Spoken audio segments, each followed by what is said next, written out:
Hello friends, ये आदमी कौन है ये आप जानते हैं क्या? इनको आपने ज़रूर केबीसी में देखा होगा, क्योंकि करोड़पति होने वाला ये शख्स है जो अमिताभ बच्चन के साथ अभी दिख रहा है। उनका नाम है सुशील कुमार। उन्होंने 5 करोड़ रुपए तब जीते थे। तो इनका मैंने आपको उदाहरण इसलिए दिया कि वो तब 5 करोड़ जीते थे और अभी वो बैंक करप्ट है। मतलब उनकी जो स्टोरी है, करोड़पति से कंगालपति बोलो या तो फिर बैंक करप्टेड बोलो, तो ये क्यों हुई? उनके पास इतना पैसा आया, 5 करोड़ यानी बहुत पैसा है, जिसको हम अच्छी तरह से अगर इन्वेस्ट करेंगे तो हम बहुत बड़ा कॉर्पस खड़ा कर सकते हैं।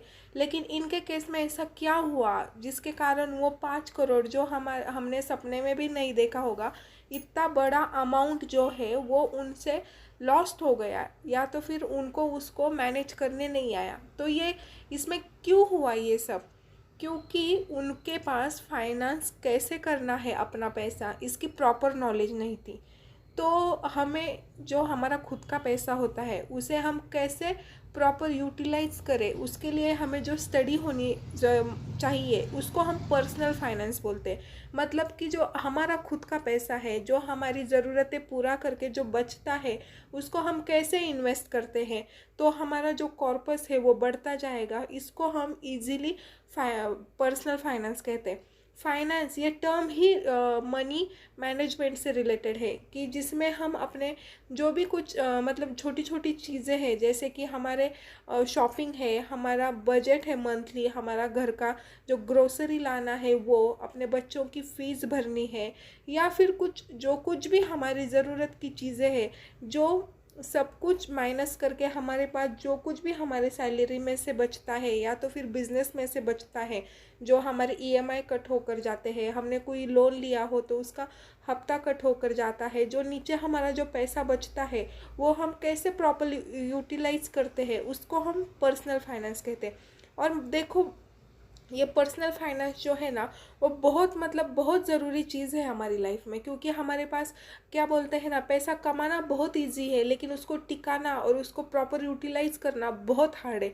और यही हुआ है उस सुशील कुमार के साथ, जिनके पास नॉलेज के बदौलत उन्होंने 5 करोड़ जीता केबीसी में।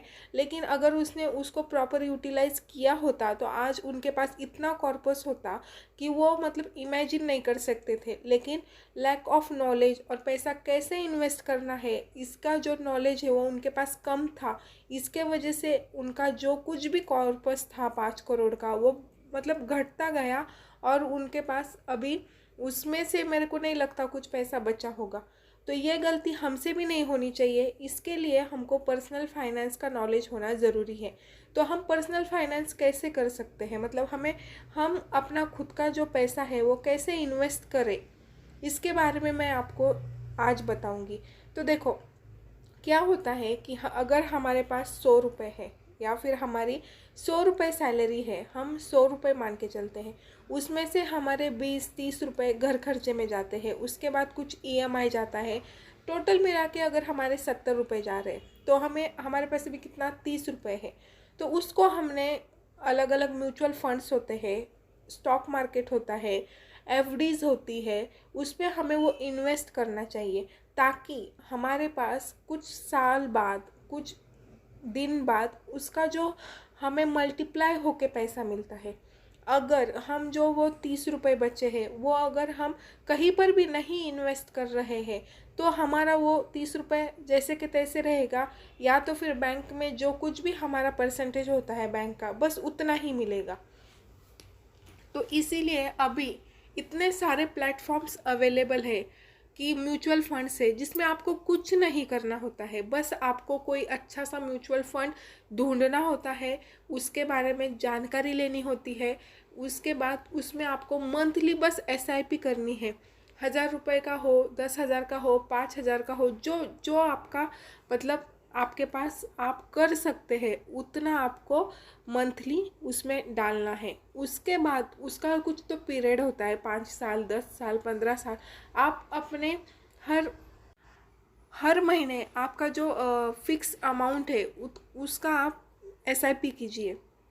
प्लीज़ एसआईपी कीजिए। आपको अभी कम दिखेगा, लेकिन जैसे जैसे स्टॉक मार्केट बढ़ेगा, जैसे जैसे म्यूचुअल फंड क्या होता है कि एक कंपनी आपका जो पैसा है वो डिफरेंट, मतलब अभी हमें इतना टाइम नहीं होता है कि स्पेसिफिक हर स्टॉक को ये करना, मतलब देखना, उसमें से हमें चूज़ करना, उसमें पैसा डालना। तो ये सब हमारा जो काम है ना, वो म्यूचुअल फंड के जो भी कुछ एम्प्लॉयज़ होते हैं, या बेसिकली म्यूचुअल फंड जो होता है वो क्या करता है कि अपना अच्छे अच्छे स्टॉक्स का एक लिस्ट बनाता है, 10 स्टॉक, 15 स्टॉक, 20 स्टॉक। उसमें भी कुछ लार्ज कैप होते हैं, मिड कैप होते हैं, स्मॉल कैप होते हैं, और सब में थोड़ा थोड़ा पैसा डालता है। फिर हमारी जो एसआईपी का समझो तो आप 1000 रुपये का एसआईपी डाल रहे हो, तो वो उन्होंने जिस तरीके से डिस्ट्रीब्यूट किया है उस तरीके से हमारे वो 1000 रुपये उसमें डिस्ट्रीब्यूट होते हैं।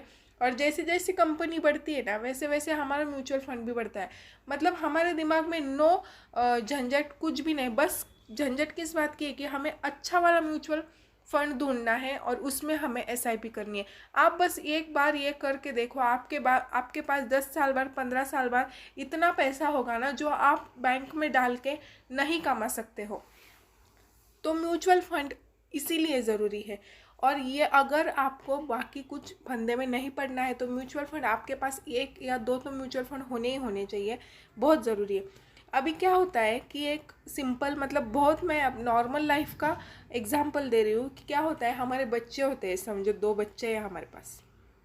वो बच्चे जब रिश्तेदारों के घर जाते हैं या तो फिर रिश्तेदार हमारे घर में आते हैं, तब वो जो रिश्तेदार है वो उनके हाथ में ना कुछ पैसे दे के जाता है, 500, 1000, 1500, कुछ भी, जो भी अमाउंट है। तो फिर हम उसे घर में क्यों यूज़ करें ना, वो हमारा एडिशनल है। तो आपने उसे अपने बच्चों के नाम पे जो कुछ भी एसआईपी करी है उसमें आप वो लमसम अमाउंट डाल दो। क्या है ना, ये छोटा होता है, हमें लगता है क्या यार 1500 से फ़र्क पड़ने वाला है, लेकिन ये जो 1500 आज आपने उसके इसमें डाले हैं। हम क्या करते हैं, खिलौना लाते हैं, खाना खाते हैं, पीते हैं, पिज़्ज़ा खाते हैं, बर्गर खाते हैं, कुछ करते हैं। ये करके देखिए, आपको जब आप वो एसआईपी 5 साल बाद देखेंगे, 10 साल बाद देखेंगे कि आपने कभी 500 रुपये आए थे, उसमें से 200 रुपये आपने एसआईपी में डाले, 300 रुपये बच्चों को दे दिया, बच्चा भी खुश, और उसका जो एसआईपी में उसका इन्वेस्टमेंट हो रहा है उसके नाम से, आपको इतना हेल्प होगा उसके एजुकेशन के लिए, उसके शादी के लिए, उसके मतलब कुछ गाड़ी वगैरह लेनी है उसको बड़ा होके, इसमें आपको बहुत हेल्प करेगा। तो ये जो छोटी छोटी चीज़ें हैं वो हर कोई आप हमें नहीं बताता है, ये हमें सीखना होता है। इससे हमें बहुत, मतलब ना, कॉर्पोरेट जमा करने में ना हेल्प होता है। तो अगर आप ऐसा करेंगे तो देखना कि आपके पास बहुत सारा पैसा जमा होगा, इकट्ठा होगा। क्योंकि क्या है ना, हम अगर सोच के करेंगे कि नहीं मैं इतना, मेरा ये है और इसमें से इतना मैं बाजू में रखूँगा, हम रखते हैं बाजू में, लेकिन जब भी कभी इमरजेंसी आती है हम जो वो पैसा है वो निकाल लेते हैं, और फिर हम फिर सोचते हैं कि नहीं अगली बार जब आएंगे ना तो मैं वहाँ फिर से उतना पैसा डालूंगी। लेकिन ऐसा नहीं होता है। लॉक इन पीरियड में जब हम म्यूचुअल फंड में पैसा डालते हैं तो हमें वो उतना समय तक रुकना पड़ता है, उसका उतना हमें परसेंटेज मिलता है। अभी कोई कोई म्यूचुअल फंड 40% रिटर्न देता है, मतलब अगर उनका मंथली ईयरली देखेंगे तो 15, 16, 20% होता है।